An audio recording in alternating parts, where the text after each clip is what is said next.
Welcome to the show, All Things Writing. I am your host, Brian the Writer. Let me take you on a journey through my writing life and introduce you to some of the amazing talent that exists in the writing world. Whether you are looking for a little advice or just to catch an interesting interview, sit back, relax, and enjoy the show. All Things Writing starts now. Hello, everybody. I'm doing things a little bit different today. I am actually recording this after I've recorded the interview with the author that I'm about to introduce you to. She's a wonderful author. She's a fellow Jumpmaster Press author, and really excited to have her on. We kept missing each other to try and get this one scheduled, so you may have heard me mention it before, but I'm going to have the wonderful Saph Dodd on. And we're going to talk about her new book coming out. I mean, it's very exciting. So it's a little different from what I write. She writes this fantasy, this big world kind of thing. I don't really write that very much. I have a tremendous amount of respect for people that build those kinds of worlds because, well, at the end of the day, it's a lot of world building stuff that I'm not comfortable doing, but I love to see people do it. She also let it on that she's a fellow horror writer, fellow horror fan. So maybe we'll see her joining the annals of the horror world sooner rather than later, which I would be very excited about. I'm always looking for more friends to enter the twisted and dark world with me. But anyway, so without further ado, I'm just going to launch right into this interview, and we can chat a little bit. Welcome to the show, Saph Dodd. Saph, welcome. Hi, thank you. Thank you for having me. It's great to see you. Boy, I'll tell you. While this has not been the hardest interview to get lined up in terms of timing, it's darn close. But I really appreciate your patience with me. I appreciate your patience with me too. I think it was just we kept missing each other and we misscheduled and everything. But I think we're finally there now. For the listeners out there, I'll just say getting these things lined up is not always the easiest thing in the world. Certainly not as easy as the decision to start writing. Which, by the way, so Saph, before we dive in, why don't you tell us a little bit about yourself? I am 29. I will be 30 in December. I've been a writer most of my life, something I've always been passionate about. And I have done both self-publishing and traditional publishing. So I've seen both sides of that. Mm-hmm. And my favorite genre to write is actually horror. But my published genre so far has been mainly YA fantasy. Okay. You said you started writing when you're in your early teens, like 16 or so, I think, if I remember correctly. How did you first become interested in writing? I won't lie to you. Actually, I've been interested in writing since I learned to write. I was making stories, bedtime stories up long before I knew how to write. So it's just always been I attribute it mainly to a super overactive imagination. It's always been in overdrive, and I always have more ideas than I'll ever be able to put on paper. So it wasn't when I turned 16 is whenever I first decided I wanted to be published. Mm-hmm.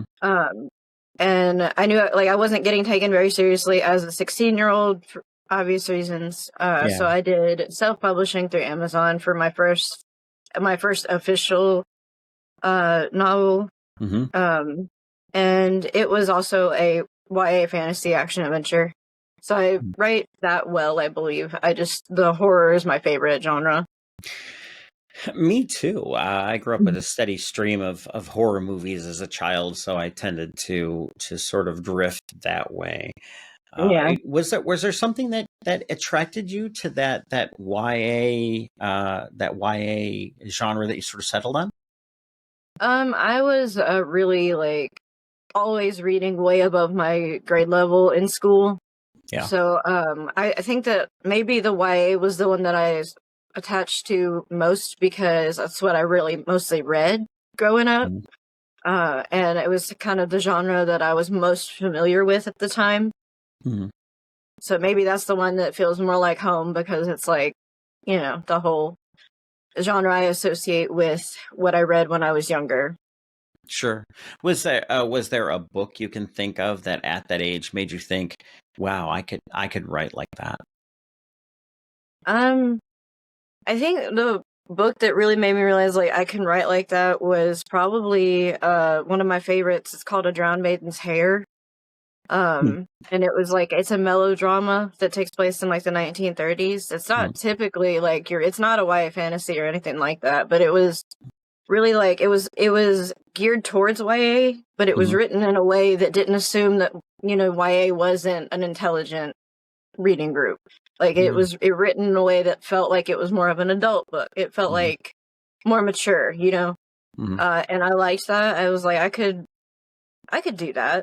Hmm. And I was like, I already do that so a lot. So like I have notebooks upon notebooks of manuscripts that I hope never see the light of day because those grow in pains through the writing.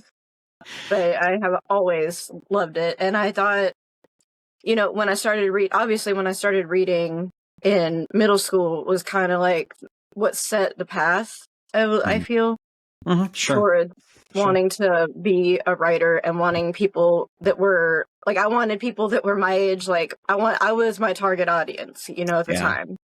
So I wanted people around me and people that I went to school with and stuff to read like what I had written.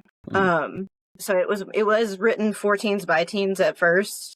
Hmm. Um, and then I don't know, like I said, why it just feels like home, kind of. It feels the Okay. most natural to write. Hmm. I always wonder. That's really interesting. Actually, you said something that kind of got my wheels spinning.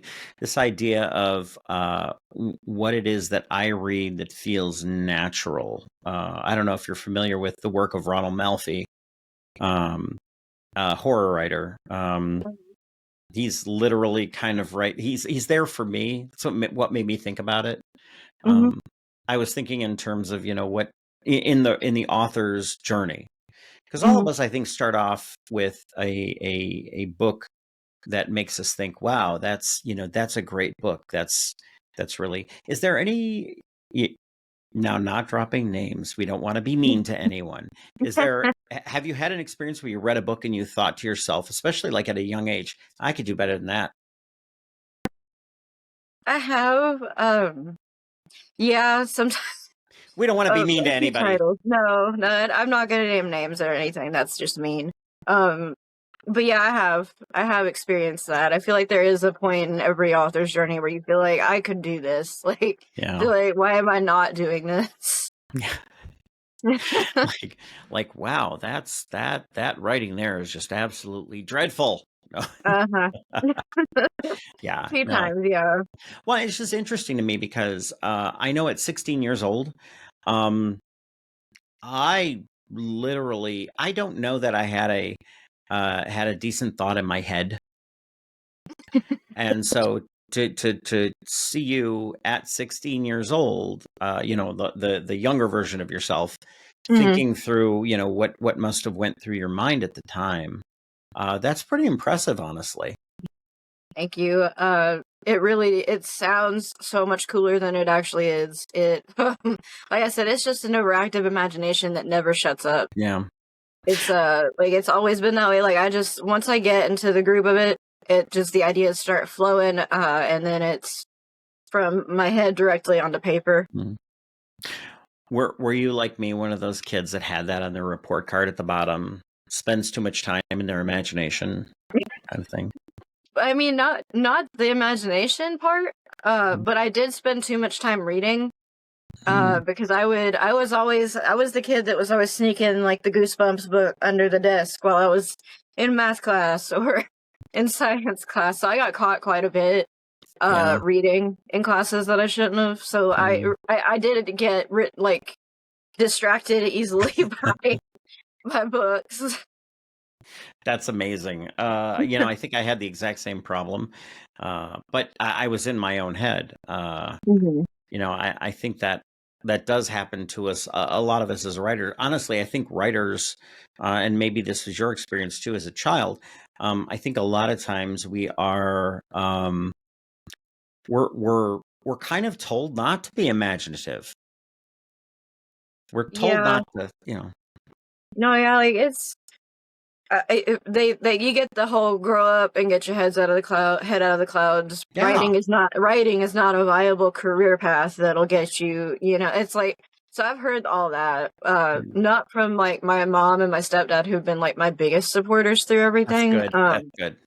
But I have had family members that before I got published were singing in a completely different song about how I could never make it a lucrative career. And then when I got published, all they wanted to talk about, oh, my cousin did this, or oh, my niece did this, and it's like, okay, now it's cool. Exactly. And we're still nerds. Let's just be clear here. I will self-admit I am a nerd, but Obviously. well, I said at the, pre-recording, I said, there's a lot of color going on behind you. I kind of dig it though. I like the whole jelly beans thing going on back there. That's just amazing. Thanks. I have one that's animal cookies as well. My 7-year-old sister loves it in here. And you said that she gets a little bit of credit for keeping you young and keeping your imagination fresh. Yeah, definitely. Because like I've always kids. One thing I've learned since we adopted her when she was 6 months old, 7 years ago now. Yeah. She like one thing I've definitely learned is that kids love it when you commit to the bit, right? They love nothing more than that. So like I have to come up with ideas constantly to throw her off, right? Like I'm trying to like she thinks this play session's gonna go one way. I got to make sure I derail it so that it doesn't go that way. So like one time I was playing with her at her like toy kitchen. Yeah. And so then I pretended I was a health inspector and I shut her down for violation. But yeah, she does keep me young. She keeps me creative with like all the twists and stuff that I have to do. You may have done something that nobody has ever managed to do in my years of making these videos and doing these interviews. What? I don't think I've ever laughed that hard at anything. You were a health inspector and you shut her down. You shut down your 7-year-old sister. Yep. That is probably one of the greatest things I think I've ever heard on this show. Congratulations, you've won. Everyone else can go home. There are no more competitions done. And kudos on your parents for adopting. I have a couple of adopted kids myself, and it takes a certain type of person. Oh yeah, it takes a certain kind of person to really do that. One is he has autism. He's quite the I call him my autistic superhero. He is a giant pain in the what, but you know what? Well, we like him anyway. We keep him around for.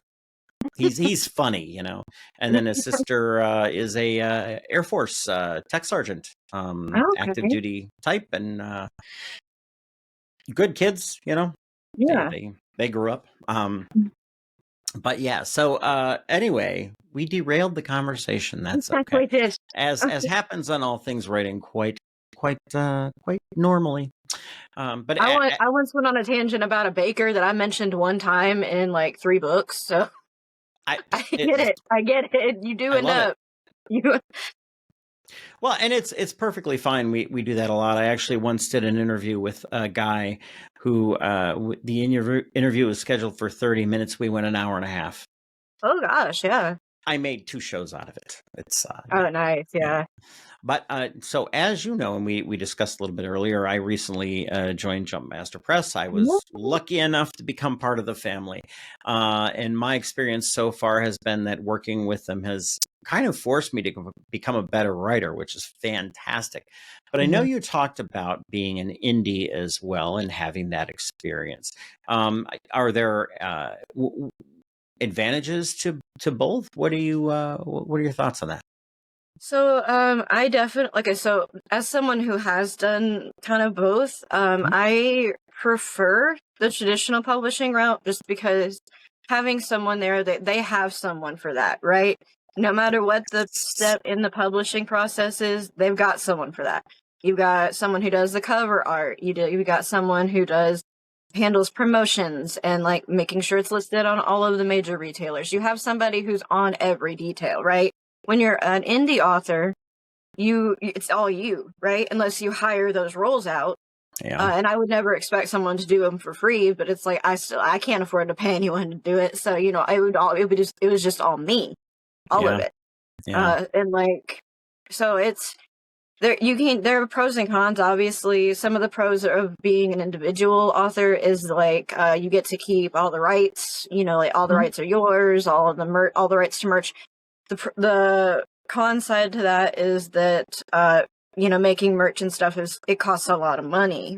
Because you want to make sure that you're paying your artists, of course, for the original design, and then you're paying to have it manufactured and made, which, a lot of authors, it is a labor of love, and there are some indie authors that are killing it. Like, they can do it. They're really good at it. There are some that make a good career out of it. Yeah. So I'm not hating on indie authors at all. Oh, sure. No, not at all. But I do prefer to have the structure of the traditional publishing company at my back, if I need it. And like you said, it is like, it forces you to be a better writer.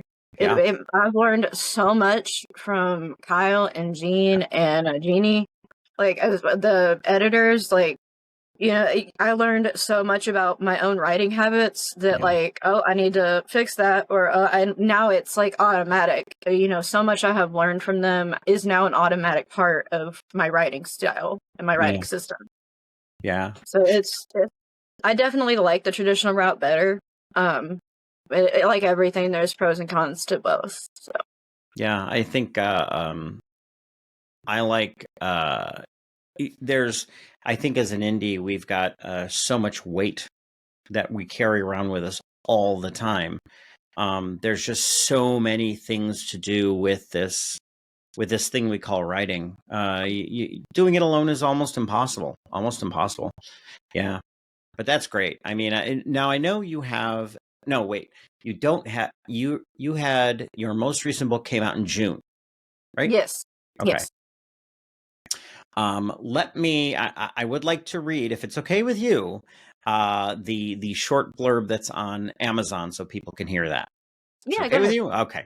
And I'm gonna. Let's see. I'll try and make it dramatic. I'll get close to the microphone. 4 years ago. Oh, see, now I'm screwing myself up. Tenma's, right? 10 yeah. months. Okay. 4 years ago, Tenma's life changed forever. She stepped into her formal role of court wizard of Jade and accepted the responsibility of a new protege, which overwhelmed her. She is forever haunted by loss, but she must hold fast because the tragedy is not over. Navigating her new responsibilities, struggling with grief and the weight of being a new mother may just be her limit. How much can one bend before they break? Does anything ever truly change?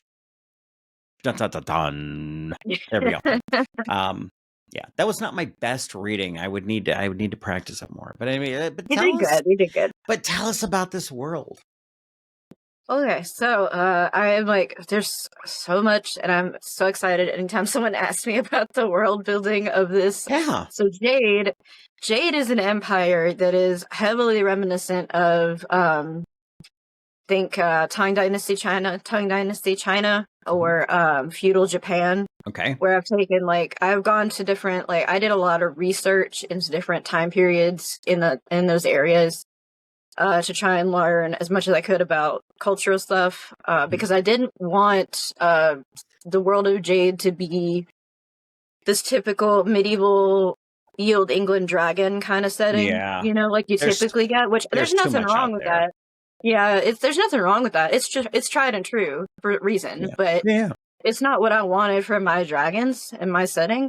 I wanted like a unique culture, and I thought that, Chinese culture has always been super fascinating for me. And I know, like, I had learned a lot about Japanese culture through high school. So it's really was a special interest beforehand, and then it became like more intense research for the purpose of being authentic as I could. It is in no way supposed to like replace or represent like actual practices. You know what I mean? It's in no way meant to do that. It's more taking inspiration from these different like beautiful cultural practices that I've seen and looked into. And I've built a world kind of around the thought of that, like the really strong ties to the spiritual realm, really strong like ties to like the kami of the earth and the sky, you know. So it's just it's different, you know. I wanted something that stood out in the dragon genre. You mentioned and I made a note here, historical research. By the way, Yes. if you're watching this video, anytime I put on my glasses, that normally means I'm taking a note because, well, I'm 53 years old and I can't see all that well anymore. So that's what we do. I need my readers. But you mentioned historical research. While you were going through your historical research, was there a part that maybe influenced you more than others? What kind of fed that creative vibe? Well, I did like do a lot of research into like media around it. And like for example, the people of Xantho, which are the cherry blossom elves, the naiads in my story, their cultural background is more that they are a heavily female race of people. And they're focused on the art of battle and the dance, and they were actually inspired. Like they're called geisha in the story, and they were inspired by the Ano geisha, which I believe is how you say it. They were the female warriors that fought alongside samurai in feudal Japan. So it's like I think that really drove me was like the research that I specifically did into geisha for that. Like I read so many books, like any book I could get my hands on that was like talking about the geisha experience, or like I even found one written by the first American geisha that I read that was really informative about like, you know, as being a Westerner looking in on that culture and like seeing how someone could be a part of it, you know, respectfully. And it was I think that my research into the geisha was really what fascinated me most, just about the culture and the beauty of it. Were there, so I know whenever we build worlds and whenever we're writing, there are parts of the storyline that take us in sort of unexpected directions for a variety of different reasons. As you were writing the story, was there a part that took you to a place that you didn't think you'd go, or you didn't originally intend to go, or did it just sort of all fall into place? Well, for the sequel, that kind of happened, because my debut novel was Sovereign Force, obviously, and then the sequel came out this June. For the sequel, I wanted tandem storylines going on. I didn't want just one perspective or one story straight through, right? I wanted multiple plot lines, which is an experiment that I like.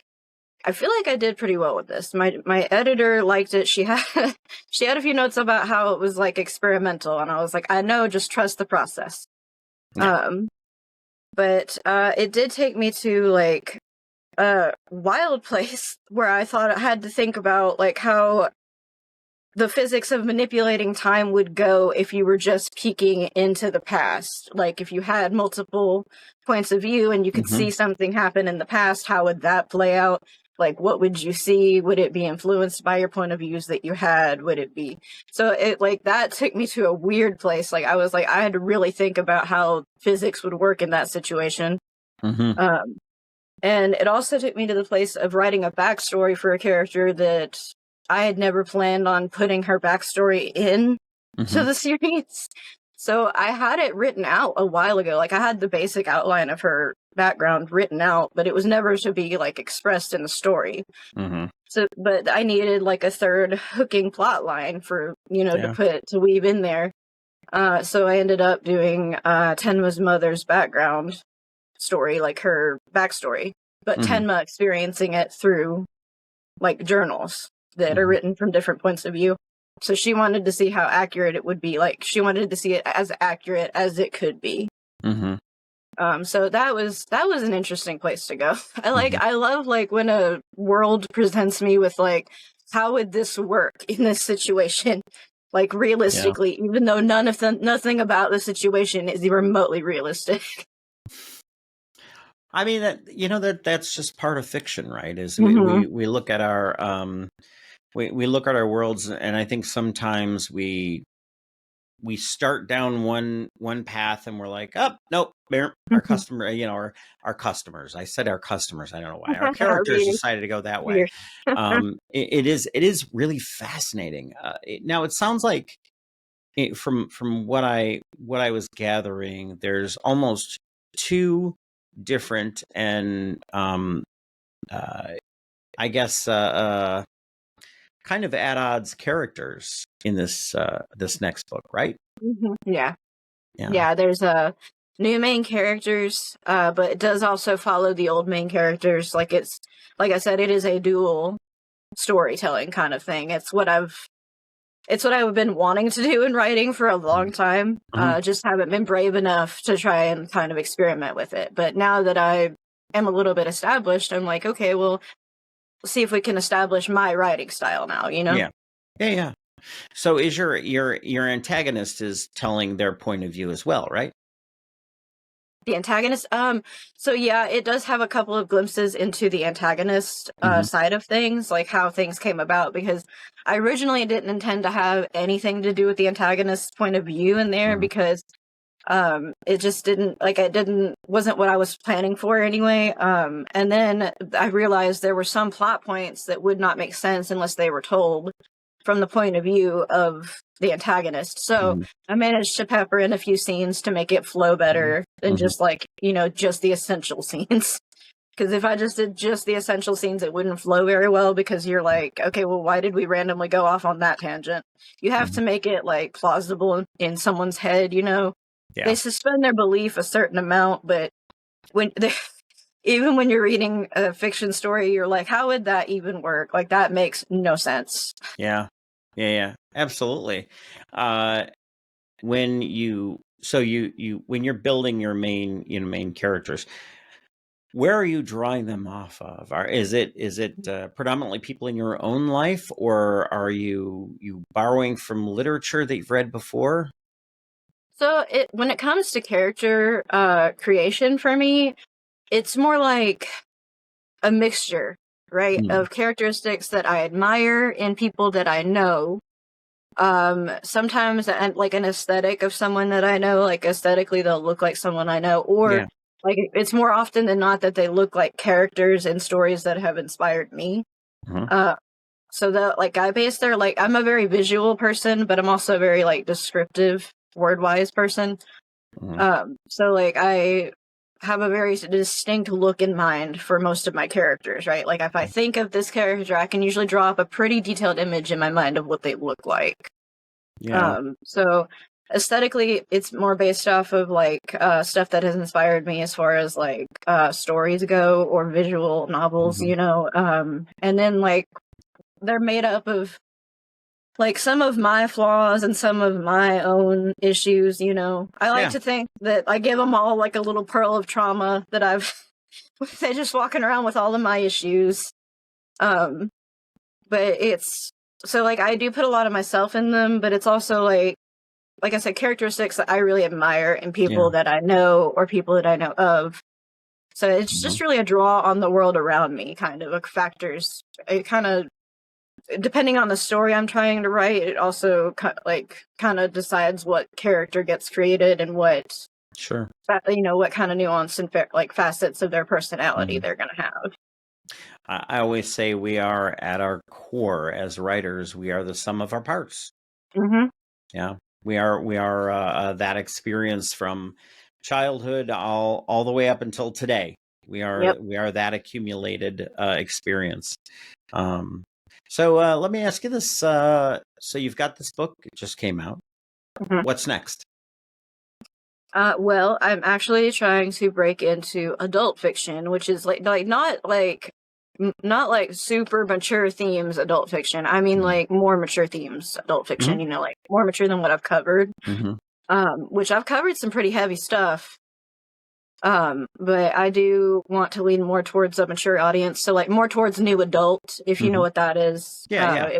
Yeah. So new adult is more like kind of what I'm leaning towards. I'm working on 2 projects, um, and they're both retellings and like Mhm. restylings of like stories that have been tried and true kind of deal, but Yeah.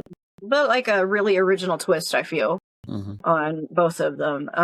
And so that's what's next for me, is trying to step up into new adult Mhm. from YA. And I am working on the prequel for the series of Sovereign Fourth. So that Okay. one is what I'm working on for now. I did get greenlit for that. Okay. Good. So yeah, working on that too. But also trying to branch out a bit, you know. So now I have to ask this. This is purely a self-centered question here. So are we going to see you in the horror community? Oh, absolutely. Yes. I have a little project I've been working on and off for about 5 or 6 years Yeah. now. And it's like a modern horror retelling Mhm. of Alice in Wonderland. So Nice. Okay. yeah, just been building on that and going from there with it. So absolutely, you will see me in the horror community Good. eventually. Eventually, I will be there. It's great. I've said over the years I love the horror community. It's probably the best adjusted community out there. I think Hmm. it's because we murder people on a daily basis. We kind of work all our frustrations out that way. Yeah. But it's pretty great. Well, that's good. That's good. I'm glad to hear that. And we're excited to see what comes of you next. What your next great accolade and your next great success. It's very exciting. Very exciting. Yes. Yeah, And yeah. I wanted to welcome you, by the way, to the Oh, Jumpmaster thank you. family. Yeah. Thank you. I'm excited to be here, humbled to be here, to be honest. I think we as writers suffer from that imposter syndrome. So every day Yeah. I wake up and think to myself, no, this can't be right. Someday they're gonna realize I'm a blithering idiot and kick me out.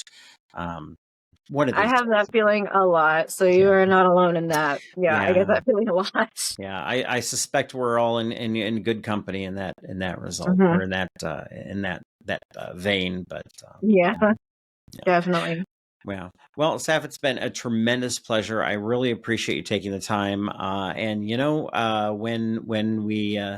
when you get a new thing, when things happen, let me know, and we'll get you back on the Yeah. show, because Oh. I'm always glad to have people on, and with our history trying to get Mhm. things scheduled. By the Mhm. time you let me know, it'll take us another 6 months to get it all straightened out. But anyway, but Uh, yeah, but all is right. there? Well, thank you so much for having me. I Oh, really appreciate it. and I meant to ask you the two most important questions I'm going to ask you today. One, where can people find your stuff? So I am on every major book retailer's website. So Okay. from Books a Million to Barnes and Noble to Amazon. I am also, of course, available on Jumpmaster Press's website directly. Um, the ebook and the physical book of both Sovereign and the Saint and Sovereign Fourth are available there. hmm I can put a QR code up on the screen right now with Mhm. magic. Poof. There it is. It's amazing. Oh, magic. It's amazing. It's like magic, except it's not. So yeah. Right. But we'll make sure and spread the information far and wide to every listener everywhere. But again, I want to thank you for joining me, and to you, humble listener, I thank you so much for joining us today. As always, we greatly appreciate you just watching along with us. It's always great fun. Meet interesting people, talk about interesting stuff, writing wise. On behalf of myself and my wonderful guest, Saph, thank you so much for hanging out with us. And I was going to ask you too. Yeah, So appearances. Do you have any appearances coming up? not currently. Okay. Working on it. Working Okay. on it. Okay. Good.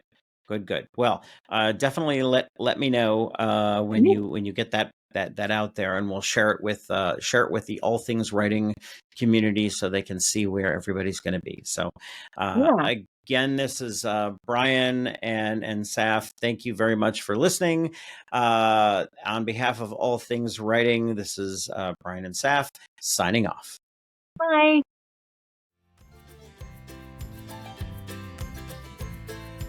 This has been another amazing episode of All Things Writing. If you heard something that got your wheels spinning, check out the links in the show notes. Also, please follow the show and remember to leave those reviews. Those simple acts of kindness mean the world to us. Hop on over to briannowak.com, and that is Brian with a Y, and check out my latest novels. I'm on Amazon or wherever you buy your ebooks. And as a reminder, the music you heard on the show today was used under license from the artist Ryan Ancona.